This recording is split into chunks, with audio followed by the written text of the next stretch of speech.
तवैव कृपया पुनः सरसिजेन तेनैव सह प्रकल्प्य भुवनत्रयीं प्रभवृते प्रजानिर्मितौ तथाविध कृपाभरो गुरुमरुत्पुराधीश्वर त्वमाशु परिपाहि मां गुरुदयोक्षितैरीक्षितैः।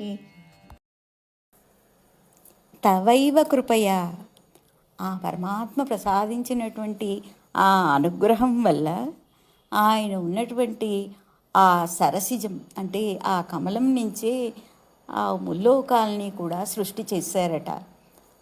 ఆయన అనుగ్రహించినటువంటి ఆ విజ్ఞానం, ఆయన ఇచ్చినటువంటి ఆ సామర్థ్యము, వాటి వల్ల ఆ కమలము నుండే ఆ ముల్లోకాలని కూడా సృష్టి చేశారట.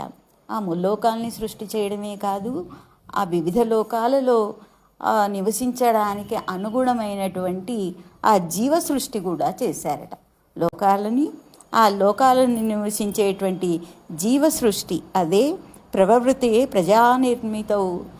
ఆ లోకాలకి సరిపోయేటువంటి ఆ నివసించడానికి అనుకూలమైనటువంటి దేహాలను, ఆ జీవులను కూడా జీవ సృష్టి కూడా చేశారట. అయ్యా, ఇంత సృష్టి, ఇన్ని లోకాలని, ఇంత వివిధమైనటువంటి జీవులని ఈ సృష్టి చేయడానికి ఏమిటి ఆధారం? తవైవ కృపయా, ఆ పరమాత్మ అనుగ్రహం వల్లనే ఇంత సృష్టి కూడా జరిగింది. అయితే ఆయన కృప ఎటువంటిది అంటే తథావిధ కృపాభరో, ఆ కృపాంతరంగం కలిగినటువంటి వాడు, కృపా సముద్రుడు అయినటువంటి ఆ పరమేశ్వరుడు ఆయనే ఇక్కడ గురుమరుత్పురాధీశ్వర. ఈ గురువాయూపురంలో ఉన్నటువంటి ఈ పరమేశ్వరుడే ఆ కృపాభరితమైనటువంటి కృపా సముద్రుడైనటువంటి ఆ పరమాత్మ.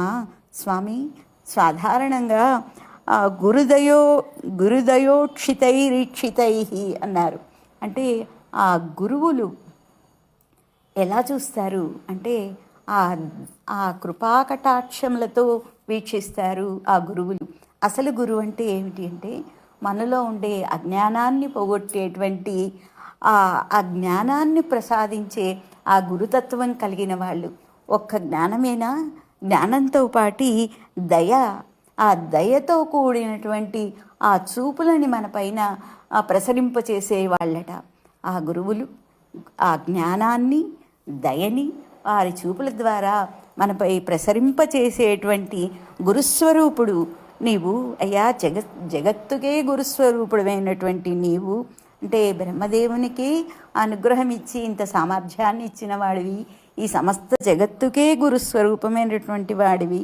స్వామి పాహిమాం, మమ్మల్ని కూడా మా అజ్ఞానాన్ని తొలగించి మా భవబంధాలని, ఆదివ్యాధులని కూడా నివారించవయ్యా స్వామి అని వేడుకున్నాం.